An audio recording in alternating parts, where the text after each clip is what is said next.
আসসালামু আলাইকুম প্রিয় দর্শক, আমি ডাক্তার মোহাম্মদ রায়হান উদ্দিন।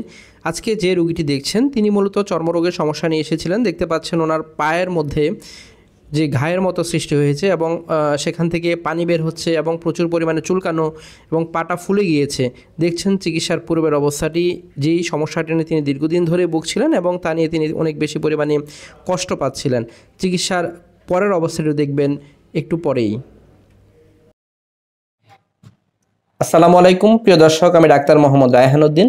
কিছুক্ষণ আগেই দেখছিলেন এই রোগীর চিকিৎসার পূর্বের অবস্থাটি, এখন দেখছেন চিকিৎসার পরের অবস্থাটি। তখন দেখা যাচ্ছিল ওনার পায়ের মধ্যে অনেক ঘা ছিল এবং পাটা ফুলে গিয়েছিল এবং পা থেকে পানি পড়তো, পুঁজ পড়তো। যা আলহামদুলিল্লাহ এখন সম্পূর্ণ ভালো চিকিৎসার পর। এবং তিনি যখন চিকিৎসার পূর্বে এসেছিলেন তখন কি অবস্থা ছিল এবং চিকিৎসার পর এখন কেমন আছেন সেটা ওনার মায়ের কাছ থেকে শুনবো, রোগীর মায়ের কাছ থেকে।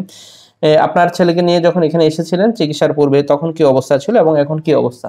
হ্যাঁ, আপনার কাছে আসার আগে পায়ের অবস্থা খুবই খারাপ ছিল, ফুলে গিয়েছিল, তারপর ডুক ডুক পড়তো, পুষ পড়তো, পা দিয়ে পানি বের হইতো, হাঁটা চলা অসুবিধা হইতো। আপনার কাছে আসার পরে আল্লাহর রহমতে এখন পুরোপুরি সুস্থ এবং কাছাকাছি। এই সমস্যাটা নিয়ে কতদিন ধরে ভুগছিল সে? হ্যাঁ, প্রায় 1-2 বছর আর কি। 1-2 বছর ধরে এই সমস্যা নিয়ে ভুগছে, মানে হাঁটাচলা করতে অসুবিধা হতো, সারাক্ষণ চুলকাতো, তাই না? চুলকাতো, এবং ঘা হয়ে রাতে গিয়েছে। ঘুম থেকেও চুলকাতো, এখন আর চুলকায় না আল্লাহর আলহামদুলিল্লাহ। রহমতে। আলহামদুলিল্লাহ এখন প্রিয় দর্শক, দেখছিলেন আসলে ওনার চিকিৎসার পূর্বের অবস্থাটি এবং চিকিৎসার পরের অবস্থাটি। আলহামদুলিল্লাহ এখন ওনার এই চর্মরোগের সমস্যাটি এখন সম্পূর্ণ ভালো আছে।